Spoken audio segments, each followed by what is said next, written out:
Hello student, स्वागत है आपका हमारे यूट्यूब चैनल अभी रॉय पीसीएम क्लासेस में। स्टूडेंट, जैसा कि आपको थंबनेल से पता पड़ चुका है कि आज हम क्या पढ़ाने वाले हैं। आज हम पढ़ाने वाले हैं क्लास 10th यानी कि क्लास 10th की साइंस पढ़ाने वाले हैं, जिसका एक इम्पोर्टेंट टॉपिक पढ़ाने वाले हैं। इसका नाम है वियोजन अभिक्रिया। इसे हम कहते हैं अपघटन अभिक्रिया भी कहते हैं।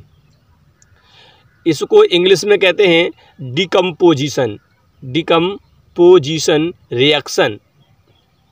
ठीक, तो ये वियोजन अभिक्रिया क्या होती है, इसके बारे में हम इस वीडियो में पढ़ने वाले हैं। यदि स्टूडेंट आप हमारे चैनल पर नए हैं तो चैनल को सब्सक्राइब करें, बेल आइकन को प्रेस कर ऑल पर क्लिक करें ताकि आपको नोटिफिकेशन मिलती रहे। तो चलिए वीडियो को स्टार्ट करते हैं और पढ़ते हैं टॉपिक को अपने शब्दों में। चलिए स्टार्ट करते हैं अब। वियोजन अभिक्रिया, इसको हम अपघटन अभिक्रिया भी कहते हैं। तो अपघटन का मतलब क्या होता है? अपघटन का मतलब होता है किसी चीज़ का अपघटन यानी कि घटक होने, यानी कि टूट जाना। ठीक है, तो वियोजन अभिक्रिया क्या होगी? वियोजन अभिक्रिया भी यही होगी, यानी कि किसी उत्पाद का दो या दो से अधिक छोटे छोटे भागों में टूट जाना ही वियोजन अभिक्रिया कहलाती है। ठीक, तो देखते हैं इसकी परिभाषा किस प्रकार से लिखना है एग्जाम में। तो देखिए, मैंने यहाँ पर लिखा है इसकी परिभाषा। तो चलिए इस प्रकार से लिखना है आपको। मैंने यहाँ पर लिखा है, आप देख सकते हैं वियोजन अभिक्रिया में लिखा है मैंने कि वह रासायनिक अभिक्रिया जिसमें कोई उत्पाद दो या दो से अधिक छोटे छोटे पदार्थों में बट जाता है, तो इस प्रकार की अभिक्रिया को वियोजन अभिक्रिया कहते हैं। ठीक स्टूडेंट, यानी कि क्या लिखा है? वह रासायनिक अभिक्रिया जिसमें कोई उत्पाद दो या दो से अधिक छोटे छोटे पदार्थों में बट जाता है, तो इस प्रकार की अभिक्रिया को वियोजन अभिक्रिया कहते हैं।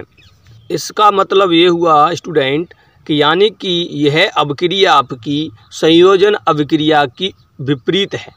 यानी कि संयोजन अभिक्रिया में आपको हमने बताया था कि उसमें छोटे छोटे पदार्थ मिलकर के, यानी तत्व या यौगिक मिलकर के एक उत्पाद का निर्माण करते हैं, और परंतु इसमें क्या हो रहा है?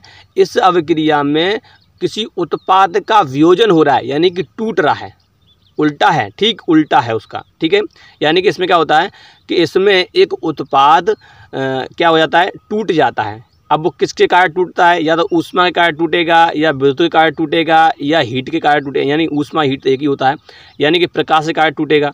ठीक है, तो इस प्रकार से इसका वियोजन हो जाता है, तो यही वियोजन अभिक्रिया होती है। ठीक स्टूडेंट, अब इस अभिक्रिया को हम एक सूत्र द्वारा देखते हैं। ये हमने इसका सूत्र दिया है, इसका कोई भी समीकरण लिखना है इसी के माध्यम से लिखना है। यहाँ पर हम सूत्र लिया है, जो AV लिया है, ये एक उत्पाद लिया है। ठीक, उल्टा लिया है, उसी का हमने संयोजन अभिक्रिया का।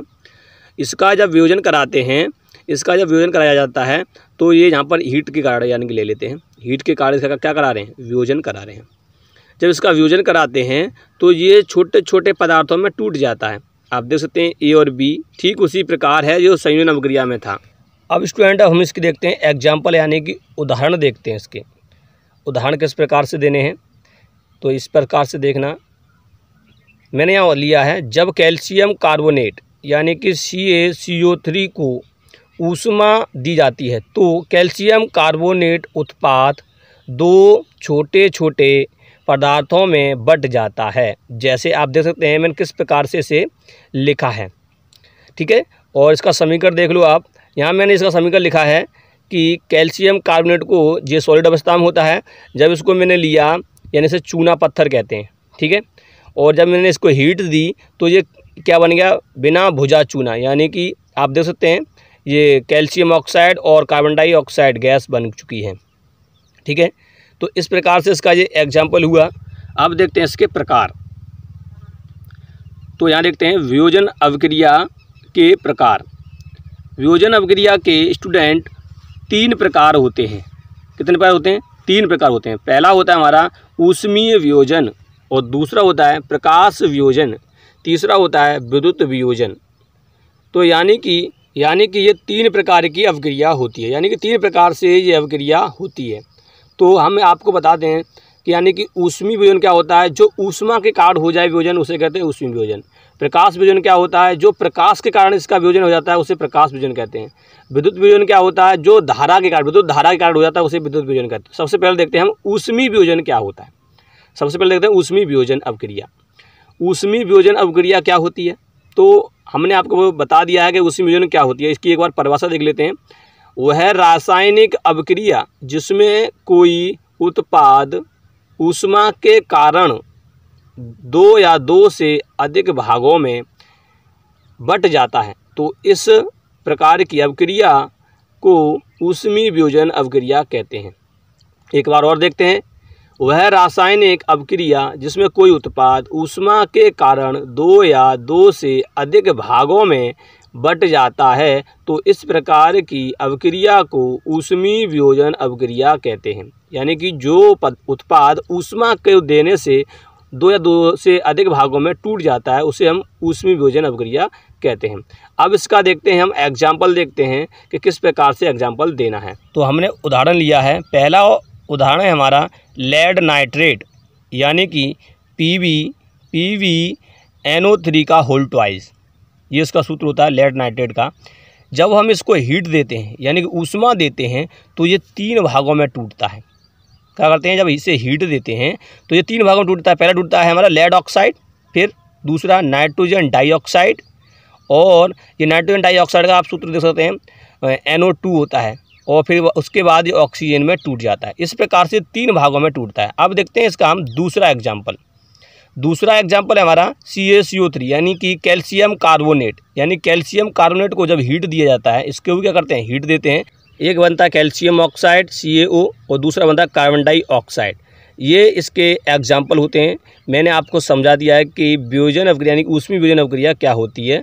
मैंने आपको इसके नाम भी लिख दिए हैं यहाँ पे, आप देख सकते हैं। ठीक है, तो ये होती है हमारी ऊष्मीय वियोजन अवक्रिया। अब देखते हैं हम प्रकाश वियोजन। प्रकाश वियोजन अवक्रिया क्या होती है, तो मैं आपको बता दूं प्रकाश वियोजन अवक्रिया वह अवक्रिया होती है जो प्रकाश के कारण जैसे उत्पाद का मतलब दो या दो से अधिक भागों में विघटन हो जाता है। ठीक है नहीं, अपघटन हो जाए या घटक हो जाए। ठीक है नहीं, उसे हम कहते हैं प्रकाश वियोजन अवक्रिया।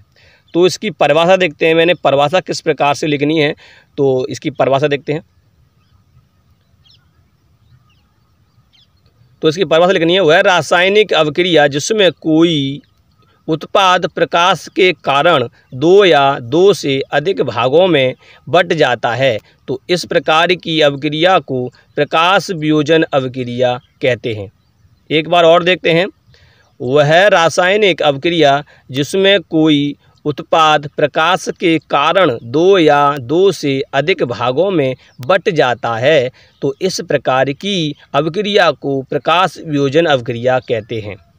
इसका मतलब हुआ कि जब कोई उत्पाद प्रकाश में रखने से दो या दो से अधिक भागों में टूट जाए तो वही तो होता है प्रकाश वियोजन अवक्रिया। इसके उदाहरण देखते हैं। इसके उदाहरण पहला है सिल्वर क्लोराइड। यानी कि जब सिल्वर क्लोराइड को सनलाइट दी जाती है तो क्या होता है कि वो सिल्वर और क्लोरीन में टूट जाता है। आप देख सकते हैं। तो ये कैसी होगी, प्रकाश वियोजन अवक्रिया। एक और एग्जाम्पल इसका देख सकते हैं आप। इसका है सिल्वर ब्रोमाइड। जब सिल्वर ब्रोमाइड को सनलाइट दी जाती है तो ये सिल्वर और ब्रोमीन में टूट जाता है, यानी कि ब्रोमाइड में टूट जाता है। ठीक है, तो ये होते हैं प्रकाश वियोजन अवक्रिया के एग्जाम्पल। अब देखते हैं विद्युत वियोजन अवक्रिया क्या होती है। तो मैं आपको बता दूं कि विद्युत वियोजन अवक्रिया क्या होती है। विद्युत वियोजन अवक्रिया वह अवक्रिया होती है जिसमें कोई उत्पाद विद्युत पाकर के अपने दो या दो से अधिक भागों में टूट जाए, उसे कहते हैं विद्युत वियोजन। इसकी परिभाषा देखते हैं एक बार, किस प्रकार से इसकी परिभाषा लिखनी है।